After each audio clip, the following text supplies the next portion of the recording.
225th Battalion torches. Russian Tigers in the Kursk region. Soldiers of the 225th Assault Battalion burned a convoy of 3 Russian GAZ-2330 Tiger armored vehicles in the Kursk region. The press service of the 225th Assault Battalion released footage of the destroyed vehicles. The Russian assault group of 3 armored vehicles, which was mindlessly moving in a straight line to the position of the defense forces, was defeated on the approach by the Ukrainian military. These vehicles, which are quite rare on the battlefield, are rarely seen in the airborne brigades and Marines of the Russian armed forces, but are actively used by Special Forces units.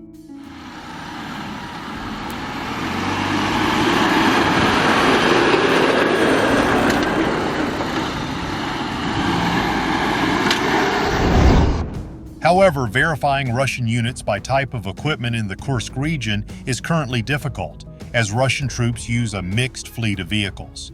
For example, paratroopers can be equipped with MP3s, while Marines can be equipped with amphibious assault vehicles and Akhmat armored personnel carriers. The understaffing of Russian troops in this area can be explained by high losses and the lack of an armored vehicle reserve, which is why units are supplied with combat units available at the moment. In addition, it is worth noting that this direction is a record holder in terms of the number of wheeled armored vehicles involved in combat. We are talking about the already mentioned Tiger armored vehicles, numerous Akhmat and AMN 590951 armored personnel carriers, BTR-82A armored personnel carriers, and the occasional Sarmat.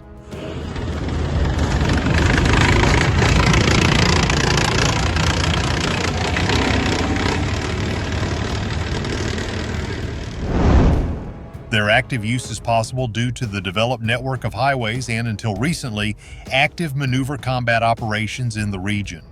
The Russians continue to conduct daily mechanized assaults with armored vehicles without regard for casualties to push through the Ukrainian defense and reach the rear of the Ukrainian group of troops in the Kursk region.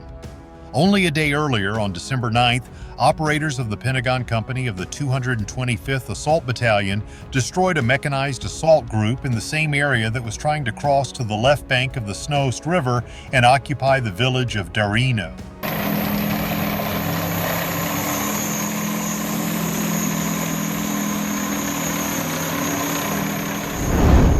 Meanwhile, on the shell-pocked battleground of eastern Ukraine, Russia has one main goal: to fully occupy the coal-rich Donbas region.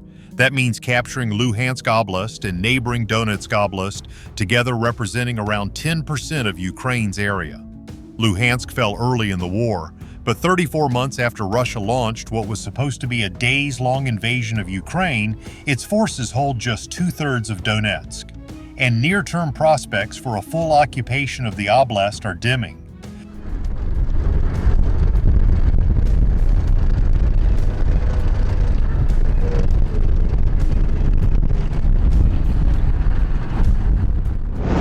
There are 2 main obstacles: the Ukrainian fortress city of Pokrovsk, and 25 miles to the northeast, a whole chain of fortress cities stretching from Kostiantynivka to Sloviansk. By the end of the current year, the enemy will not succeed in seizing the belt of fortresses, Kostiantynivka, Druzhkivka, Kramatorsk, Sloviansk, or occupying Donetsk Oblast, the Ukrainian Center for Defense Strategies predicted. That doesn't mean the Russians aren't advancing.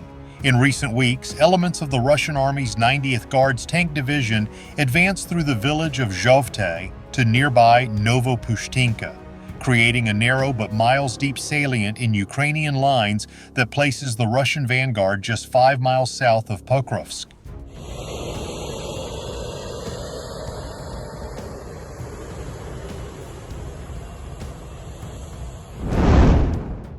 If the Russians aim to surround and cut off Pokrovsk rather than directly attack it, and there's ample evidence that's the plan, the recent advance is key. The next logical move for the 90th Guards Tank Division and adjacent units would be to widen the salient by capturing Novotroitska and, farther south, Ukrainka. In addition to squeezing Pokrovsk, a wider salient would serve a secondary purpose for Russian forces, threatening the supply lines of Ukrainian forces in and around Zorya and Sontsivka, south of the salient. Since ejecting the Ukrainian Army's weary 72nd Mechanized Brigade from Vuhledar on October 1, the Russians have advanced at a slow but steady clip in southern Donetsk.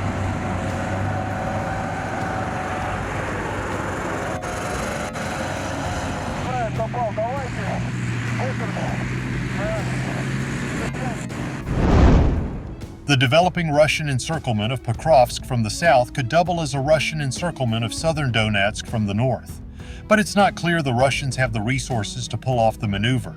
With their best troops and equipment, not to mention thousands of North Korean reinforcements, busy battling the Ukrainian invasion of western Russia's Kursk Oblast and suffering horrific casualties, the Russians have few reserves around Pokrovsk. Over the past 2 to 3 months, in order to advance on the Pokrovsk direction, the enemy's command has had to maintain high operational troop density, not by reinforcements, but by regrouping existing forces. We should find out soon whether the Russians possess the combat power to capture Pokrovsk. The upcoming battle for Pokrovsk will mark the apex of the enemy's offensive operation. For 2024, CDS concluded.